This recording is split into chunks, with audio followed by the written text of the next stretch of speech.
Anytime. All right, we are with the game host, Boomer Esiason, the Empire Challenge. Boomer, great to be out here tonight. Tell us a little bit about this game and the importance behind it. Well, you know, this is our 12th year of this game, and first and foremost, it's to celebrate football in our area, New York City football, Long Island football, and really showcase that town. Because we have some great kids here, people just don't know about it. Two is to make sure that these kids have a memory that will last a lifetime, and I think every one of them will tell you after this game this was a great experience. And then three, there is a fundraising aspect to it. We raise money for cystic fibrosis, but we also raise money for the high schools that participate in this game and also local youth football initiatives around our area. So we've given close to $500,000 away in both arenas, which I feel very proud of. And the great thing for me is that it's the community that I live, the game that I love, and we're raising money for things that I think are important. Talk to me a little bit more about cystic fibrosis and all the things that you have done to be able to raise money and the importance behind this cause that you've put together. Well, you know, my son Gunnar suffers from the disease. We found that out when I was the quarterback of the New York Jets way back in 1993. And I often tell other cystic fibrosis parents who do just as much as I do, they just don't get the acclaim because they don't have the cameras in front of them or the microphones, that I owe it to them because I know they're fighting just as hard as I am. So we've raised close to $60 million. Last week we gave $7 million to Columbia Presbyterian right up there in New York City to sustain and build an adult cystic fibrosis center, which is really good news because that means our patients are living longer. It's marked by clogged lungs with bacteria. You have to fight those with antibiotics, and our average median age right now is about 36.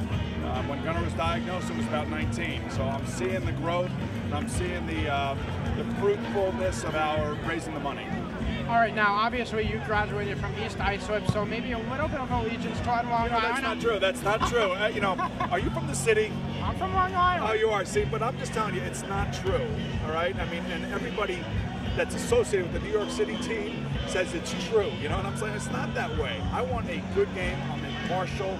I don't want anybody to get hurt, and I want somebody here to have a memory that will last a lifetime as they become the Timmy O'Brien MVP of this game. So, to me, it's important that we have a good game. It's a close game and very competitive. You certainly had a tremendous career as a quarterback, played for the Jets, the hometown team, but certainly after football, you've done a tremendous job as well. You have your own show. You hosted Imus for a week. You're part of the NFL crew on a Sundays. So. Who's got it better than me, really? Who does? Nobody. And I don't, listen, I'm not telling you I don't. I mean, I do. I mean, I have it great. And out of everything that I do, honestly, this night is the most special because it brings everybody together. It brings kids from Staten Island, Queens, from West Hampton. It brings everybody together, and we celebrate really what our kids have accomplished in their lives. All right, I'll quickly get to this because I'd be remiss. I mean, the NFL the combines are just about a month and a half away, so we're going to start talking football.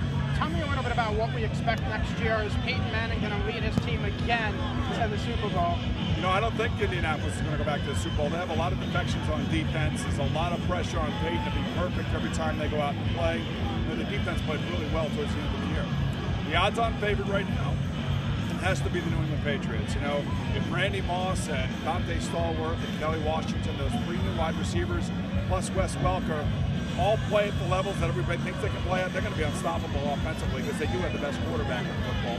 San Diego's still going to be a very good team, but they changed the whole coaching staff right now. So I think that's going to knock them back a notch. Pittsburgh will be good, Cincinnati will be good, Baltimore will be good.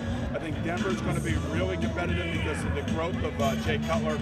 Over in the NFC, Chicago and New Orleans right now. I think those are the two teams that are the best teams in that conference, assuming that there are no catastrophe in terms of injuries to their quarterbacks. Now, New England might be the odds-on favorite, but Bill Belichick going a little bit of a different route, a little bit of a surprise move to bring in Randy Moss. Obviously, some character issues over the past couple of years.